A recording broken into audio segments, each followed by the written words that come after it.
When it comes to trying to maximize your damage in Diablo 4, determining the types of affixes and aspects and Paragon nodes to use, even with knowledge of how damage buckets work, of which stats and effects are generally more useful, like vulnerable damage and crit damage, it can still be very easy to miss out on at least a couple of things that could otherwise optimize your damage. But in today's video, I'm going to show you an extremely helpful new tool that can definitely help you determine and compare different types of item affixes, skill choices, legendary aspect choices, and Paragon choices very clearly and conveniently at your fingertips. So with that, here's a tool called Diablo4ut.net. It is still a work in progress, but the developer is very hard and actively at work and also getting feedback. Special thanks to that creator, he's on Reddit, and I will link the original post below for your reference as well. Anyhow, this tool conveniently separates out all the different damage buckets, which is how, by the way, Diablo 4's damage calculations work. Each damage bucket is essentially multiplied to get your final damage. And so, for example, this huge so-called bucket in the middle here with additive damage, all these are added together first and then multiplied, making them, each of them, generally a bit less valuable than the others, right? Hence why you see so many, say, top players recommending vulnerable damage and also crit damage, because they're both in their own separate damage buckets. But even without necessarily that knowledge, but it is helpful to know that, and I'll link a more detailed damage bucket and how Diablo 4 damage is calculated article below, which is also another Reddit post.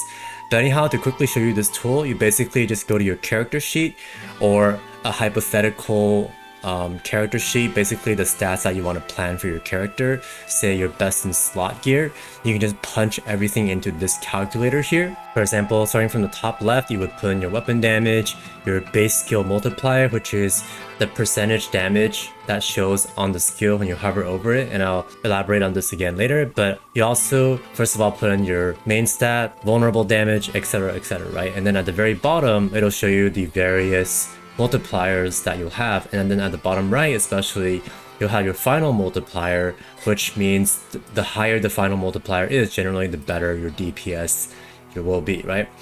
And then your final damage is calculated here as well as your final critical damage. And by the way, a good rule of thumb to follow for damage multipliers, and this actually works across multiple games, and it's that you want the multiplier numbers to balance out as much as possible.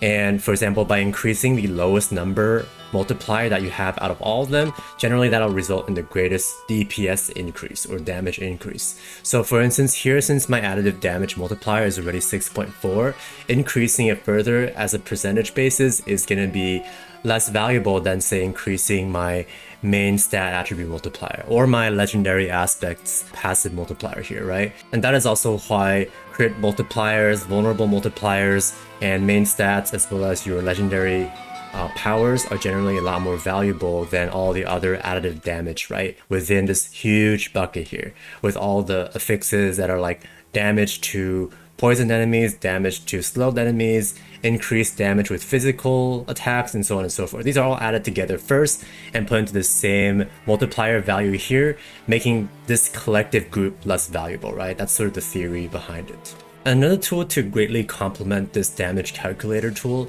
is to use your favorite Diablo 4 planner. I like max rolls the most, and then all I need to do is to, for example, plan out my best in slot. And by the way, this Lightning Storm build guide is also one that is saved on max roll, which you can access using the link below.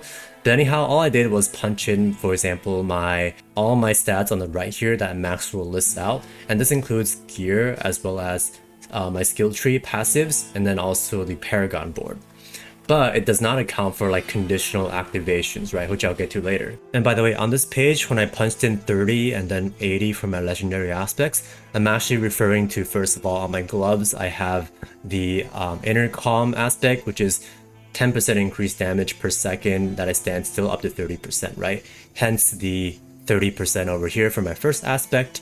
And then the other aspect that I use is this one here called Retaliation, and I have it on two-hander, so it can get up to 80% damage. So I'll put that on another multiplier slot over here under my damage aspects. And additionally, and I didn't do this on this sheet yet, but you can probably also put in your Paragon multipliers too, because those are actually also another multiplication on your damage. So for example, with my Lightning Storm build, I can go to Paragon here and I have, say, the Ancestral Guidance multiplier. I can apply another 30% here and put it on the calculator, as well as my over here Heightened Malice multiplier, and these are both conditional ones, right? So I can put both in. And by the way, for the skill damage multiplier, it's basically whatever main skill, usually your core skill that you're hovering over. For example, here it says 72%, right? For my Lightning Storm, which is why I also put 72 here for my base skill multiplier on the top left. And speaking of conditional activations for certain effects earlier, that is one thing that you have to pay very close attention to when trying to optimize your gear. And the Druid is a very good example of this. For example, if I go back to my calculator, my crit multiplier is only 3 or 3.1, which is much lower than my additive damage multiplier, right? And yet my crit strike damage for my gear is actually pretty low. As you can see on my planner, I don't have that many critical strike damage slots here. As you can see, I have lucky hit, I have vulnerable, and I have crit chance. And that's because of a specific effect that I have with my endgame Druid build, and most endgame Druid builds will use this, I believe, which is that when you transform with your ultimate, you can actually keep increasing your critical strike chance anyway with every crit that you get, right? And this is not even a lucky hit. So with this ability or this passive, you can actually stack up to extremely high critical strike damage without relying on gear at all, right?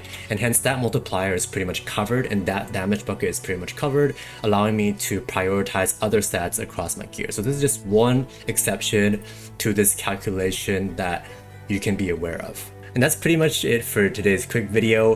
If you want to do more theory crafting and comparing, the max rule character planner is also extremely useful because, for example, at the bottom here, you can save a build. Not only that, but you can duplicate a build and then make some slight adjustments to your second build, and then just punch in the numbers for the second build with, say, slightly different gear or different, say, skill or paragon allocations or aspects and whatnot, and see what your multipliers become, right? You can easily compare slight differences between your trying to min-max your build this way. Anyhow, thanks for watching this video.